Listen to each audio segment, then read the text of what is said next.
everyone. Hope you're having a nice day. Hope you're looking after yourselves. We're back with another episode of Behind the Curtain, where, as we said, we have deeper conversations regarding some of the topics that we discussed in episodes, some of the discussions we're going to have in upcoming episodes as well. And we've got a great episode lined up for you today. It's all about PhDs and the future. Now, at this point in recording, we have recorded an episode about PhDs. So if you haven't seen it yet, please do check it out, and the links will be available in the description. But we decided that some students listening might be more interested in learning a bit more about PhDs and what it entails, how it links to your undergrad, and things like that. And we've got an amazing guest speaker to help us with that today. Now, in typical fashion, I don't like talking about those guest speakers and doing their introductions because I won't do them justice. So I'm going to hand over to our guest speaker today and ask them if they could just please tell us a bit about themselves. Hi, I'm Zakaria. I'm a second-year PhD student at Brunel University. My background topic is artificial intelligence, particularly within sports and team management. Perfect. Thank you very much for that introduction, Zakaria. And it's great to have you on the show. It's great to know a bit more about you. And very interesting topic for you to be doing a PhD on, which is amazing. And that sort of nicely leads on to our first official question of this episode.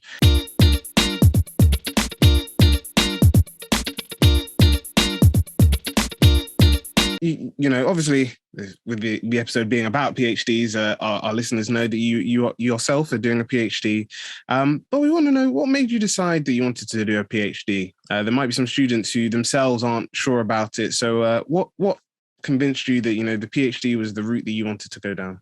Well, for me, during my undergraduate degree, I always had in mind that after one degree, I would hopefully successfully complete it and go off into the working world. But I decided to do a master's straight after, which at the time my supervisors and my teachers were kind of encouraging me to do and to partake in, as the rate of undergraduate degrees were quite high, and they still are quite high. And I feel like you get added lift when you have a master's degree. So I decided to do a master's straight afterwards. I wasn't into looking for any jobs or any graduate schemes, anything like that just yet. So I did my master's degree. It was a 12-month course within digital design, also at Brunel University. And after I completed it, I did go off and venture into the world of work and try and find something that was suitable to what I studied, and also, more importantly, something that I think I would have enjoyed a career in. So I did the usual things that a student does. I was doing part-time work in retail. I was kind of going from job to job, really. And about 2 years in, I was working retail part-time. I was applying for graduate schemes as well as I was working. And I found that everything that I was applying for didn't really give me the excitement or the kind of drive into the idea of working 9 to 5 in an office, for example. I didn't really like the idea of it. I preferred to work on my own terms, and I kind of enjoyed academic work. So that's when it came into my mind, why don't I go into teaching? During university, my undergrad, a lot of people I was the guy that people went to for like advice for assignments and tips. They would try and find me straight before exams and just give them final instructions and kind of help for their exams. So I was that kind of guy. And yeah, I decided to go into teaching, but I wasn't fond on the idea of teaching primary children or secondary children, because I was told that I could do a PGCE course, which was a year, and then go straight into teaching. But I also liked the academic side of it. I liked the research and finding out new things. And I feel like that's what a PhD gives you. It gives you the chance to not just do a 3-year degree, stop and find work. A PhD, I think you start it, and once you start it, it kind of stays with you for life in terms of the skills that you pick up the network of people as well. You get in contact with a lot of people in your field, and I feel like that's the most important thing in university. It's not only just getting your degree certificate at the end of it, it's also building relationships and kind of developing that network with people. So I think I've kind of gone off track with your initial question, but what made me do it is the idea that I would like to be an inspiration to university students more than to be an inspiration to myself. I kind of like the idea that I can push students at that peak in their life when they're at university, 18, 19, 20-year-olds, and just give them that lift that they need to go into the working world themselves. Yeah, no, that's so true, and it's very key from your story that I do agree with you that we said it before that for some people after their first year their undergraduate they might feel like I'm cool, I feel happy to go into the working world, I feel happy to get a job, do this for a couple of years and then see where things go. But there are some people, like you said, that feel that they want to gain a master's, they want to get that extra bit of experience and I guess deepen the knowledge that they've learned from their undergrad. And then it's very, very key to highlight, like you said, that sometimes we find things that just aren't for us. You were saying that you went into working world after your master's, you didn't really find the thing that was making you passionate about it, and you looked back and then you found that the PhD was the route to go. So I think that's a key thing for us to highlight, that especially for anyone listening, whether they're thinking of doing a PhD or a master's or whatever, is that there's no one route for everyone. Each person's got their own route, and it'll just take you thinking about whether you're fine to do another year of education, whether you want to do a PhD.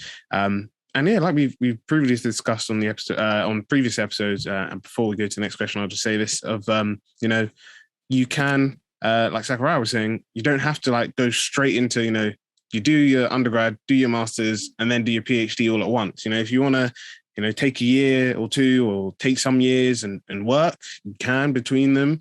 If you want to just take a bit of a break and just, relax, maybe travel, or maybe just have a year away from education where you're not necessarily working, that's also another option. So yeah, I'd say a big recommendation for anyone listening is just find the route that works best for you, but also taking into account that whatever works best for you, you just got to know that you'll probably have to stick with it, especially during those tough times.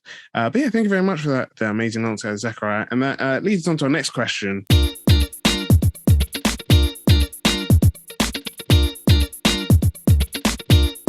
Obviously, for your undergrad, we know that you've done quite a bit of work, and for your masters. But a lot of students might be thinking, how did your undergrad prepare you for your PhD? Was it very helpful? Did it, I guess, help solidify some knowledge? Did it help to make things clearer, or was it just not as helpful as it could have been? We just want to know how much did it prepare you? I think every student going into an undergraduate degree has ultimately the end goal in mind, to getting that degree certificate. But it's not as easy for some than it is for others. I feel like everyone's got their own way of studying. For example, some students might prefer working in the mornings, some prefer at night. So for me, when I was doing my undergraduate, I was most productive after midnight in terms of getting work done. And in terms of it preparing me for life later on, at the point when I was doing my undergraduate, I never had the master's or the PhD in mind. So having said that, I'm probably just an average student getting through uni at the time. But I feel like it did help me prepare in terms of writing coursework, in terms of meeting deadlines. I feel like they're important skills. For example, meeting deadlines, you're not only going to face it in uni, you're going to face it in life with everything. There's always going to be deadlines, whether you're working, whether it's family stuff, whether it's personal. It's a good habit to pick up knowing that you have a set amount of time, you have a limited amount of time in order to fulfill a particular objective or hit a certain goal. University, I think, also helps you socialize and network with people in a way that can't be done outside university. So I always give this advice to my students as well. Don't go into university thinking that you just need to get this done, that done, and then move on to the next stage, and then that's it. You get your degree, and then there's people that you never see again. It was just an experience. Don't have that in mind. Have it in mind that whatever you're doing and whatever you're applying, it can be applied later on in life, and it can help you become a bit more independent, and it can help you try and maintain a work-life balance as well. Because I think without university, I'm not saying that you can't be successful. You can be successful. You can be very successful without university. But university gives you the chance to meet people that you wouldn't otherwise meet.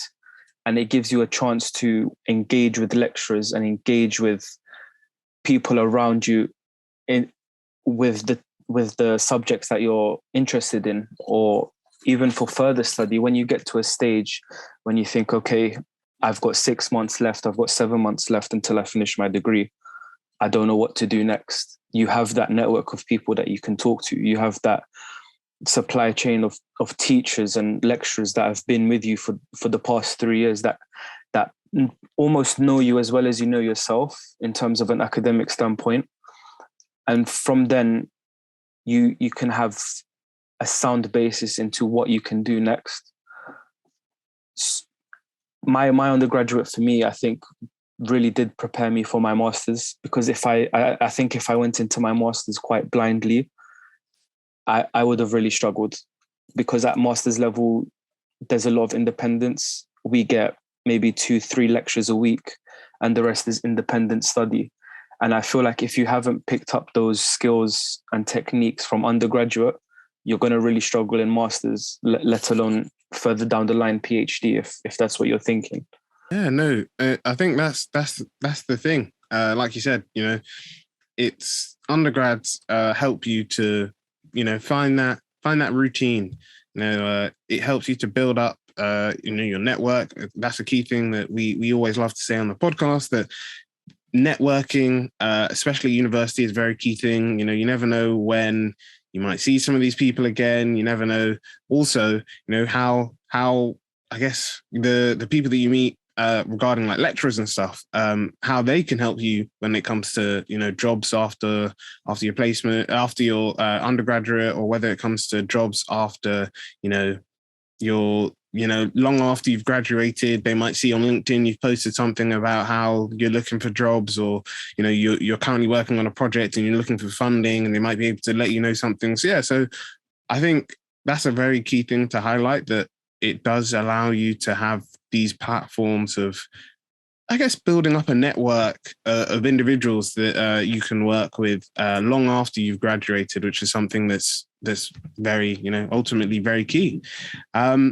And yeah, I think that just lastly, before we go into the next question, is like you said, it's also gives you that, I guess, fundamental knowledge of what you'll need to do for whether it's a master's or a PhD. It does, even if you don't necessarily do whatever subject you're doing for your master's or your PhD. So let's say, I don't know, you did business management and you ended up doing something about the environment for your master's. Is it still gives you those baseline skills of being able to read papers, critically assess them. It gives you the ability to reflect on your own pieces of work. It helps you, especially with your dissertation, because you've technically written one before. And like you said, that I'm currently doing my master's, and that's a key thing that I can definitely say that I've seen between like my undergrad and my master's, is that there's a lot more focus on individual like study. Like in your undergrad, you might be told, oh yeah, we're going to give you like one paper, just read it a week. You might have, I don't know, maybe 4 to 5 times you're on campus, or 4 to 5 lectures a week. But in a master's, it's a lot different to that. Like you said, it's only maybe 2, maybe 3 lectures a week. Most of the time, those aren't super long lectures. And most of the time, it's not necessarily if you haven't read the paper, you can still understand it. No, it's more of you have to do all this additional reading to help you to know what you're going to be discussing in class and help you to actually really find out, that extra bit of information that whether it comes to coursework or the exam can be very, very, very beneficial. So I definitely agree with you there.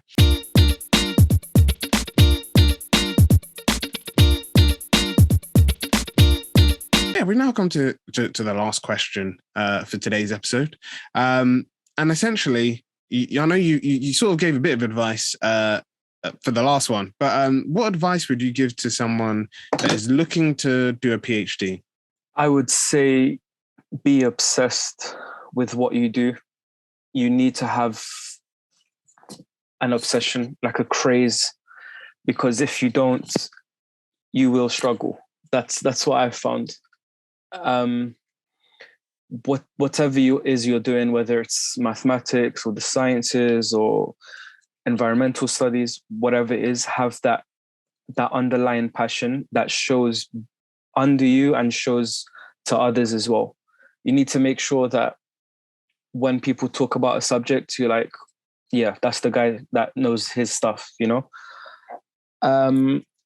number one thing I would say is read, start reading everything and anything you can, because it's not only good for the brain, it also increases your vocabulary psychologically in a way that you otherwise wouldn't if you weren't reading. I know the majority of students nowadays, and with our generation, we're very concentrated on social media, we're concentrated on digital screens, and the idea of being social isn't physical anymore. It's all virtual and digital. But once you get involved into a good book, I mean, I'm sure everyone can remember a time where they read a specific book, even if it was at GCSE level. I mean, for me, it was To Kill a Mockingbird, and I still know that book to this day. But pick up something that you find interesting. It could be a novel, it could be an autobiography, it could be just an idea from an academic, but the idea that you're reading, get immersed into it, feel like you're with the book as well. Reading is so fundamental in not only academia, but I feel like in life. Reading is something that's really, really useful for you. And that's coming from me, who didn't used to read that much, but it's a habit. Once you get into one, you get into two, that two becomes a collection, and the sky is the limit after that, really. Keep a rigid schedule, keep a very, very strict schedule. I would say, so for me, I keep a weekly schedule, a weekly diary that I keep written down and on my iPad. So I never have an excuse that I've lost it, but always have like Monday to Sunday written down with a list of what needs to be done that week. And it kind of eliminates the stress that you have in your head, because I'm a person that likes to get everything down on paper. When you're a PhD student and you're working 3 jobs like I am, it becomes a lot to manage, and you need to also keep time for your friends as well, have a bit of a social life, but always keep in mind what the end goal is and what you want to achieve, whether it's a year, whether it's 3 years, whether it's 5 years.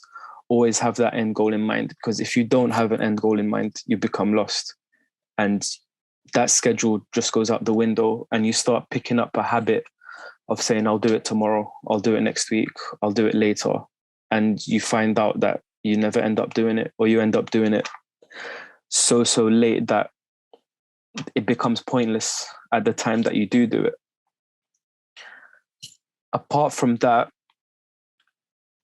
I would say look after yourself physically. Keep fit, whether it's even walking for half an hour a day. You can't put all your eggs into one basket in terms of just studying, because we can only take so much as human beings. And as we all have different intellect levels, we all have the same level of rest that we need. A good night's sleep usually helps. In my case, it's a bit different because I usually work after midnight, but it's good to get at least 7-8 hours of a good sleep that's not disturbed. Eat a good breakfast before you study. So it's kind of like the main things that any business advisor or entrepreneur would tell you. But when you actually put it into practice and you're not just hearing advice, you're actually doing it, it does help a lot. You need to keep your body fit as well as your mind fit. When your body's fit and your body's just given that release of exercise, you'd be surprised how well your brain functions after that. If it's just study, you will have a meltdown. And like I tell my friends now, for example, my thesis is going to be about 150,000 words, and they're in shock. They're just like, you must be crazy. How are you doing this? But you need to have the balance as well. So I'm not going to sit at a desk and write 10,000 words in a go, but I can work out for 5 days in the morning, have a bit of social time, spend 3 hours a day and do 2,000 words a day for 5 days. And that's my 10,000 reached. So when you put it into that kind of perspective, it becomes a lot easier, and it's simpler to digest as well mentally. Because if you tell someone I need to write 100,000 words, they'll be shocked. But if you say, okay, I need to write 5,000 words a day for a month, it seems a bit more manageable. And yeah, you just have to break down what you're doing. Don't go into a PhD and just think, yeah, I'm going to do this for 3 years, and at the end I'll get a certificate and everyone will call me doctor. It's not that simple. You need to have balance. And I would say it's 60% PhD, 40% you. You need to focus on you as well and your well-being. Don't cut off friends and don't say that you don't have time for things, because if you do put things down into a schedule, you'll be surprised where your time comes from. And I think we all have a lot more time than we realize. It's just that we get lazy and we kind of get, what's the word I'm looking for? We lose a sense of carrying on. And that sense of just that boost. That's why I say things like reading. Reading gives you that boost when you don't have the boost. I mean, you can be just in bed doing nothing, and an idea will pop in mind. Oh, I've always had this in mind. Let me go find out where it came from. And then you'll pick up a book or you look at a journal, and then you'll find out where it came from. But in that same journal, you'll find something else that you're interested in. And then you'll keep going and keep going and keep going. And then that's when that spark of motivation comes in. And that's when you can push yourself to the limits. Yeah, thank you. And I think that's a great way to end it. Because it's very key, like you said, that you have to be truly motivated when it comes to your not only your dissertation for whether it's undergrad, masters, but also when it comes to your PhD, you have to be truly motivated, because at the end of the day, if you don't like it, you don't like what you're doing, and like you said, you're only doing it to gain, the doctorate at the beginning of your name, then when it gets tough, you won't enjoy it and you won't want to end up finishing it and doing it. So yeah, I think like you said, the advice you gave is very good. And I guess like you said, it's not only, I guess, limited to just those doing PhDs. It can go for anyone who's essentially, trying to do anything, whether that's, start their own business, their undergrad or the postgrad. So yeah, thank you very much for that, Zakaria. And that's a great way to end the episode. I guess before we officially end, if some of our listeners are listening and they want to know a bit more about you, or they want to get in contact with you, what's the best ways for them to do that? Well, I've got my own office at Brunel University. I'm based in Michael Sterling, room 258. I'm usually on campus within office hours. Usually 9 to 6 is fine. If not, you can contact me on my Brunel email address, which is 1236394@brunel.ac.uk. Or otherwise, you can just put zakaria.najmi@brunel.ac.uk. I'm open to talk to any student, whether it's undergraduate, master's, PhD. And yeah, if there's anything else that you want to find out about PhDs and how to achieve them, I'll be more than happy to help.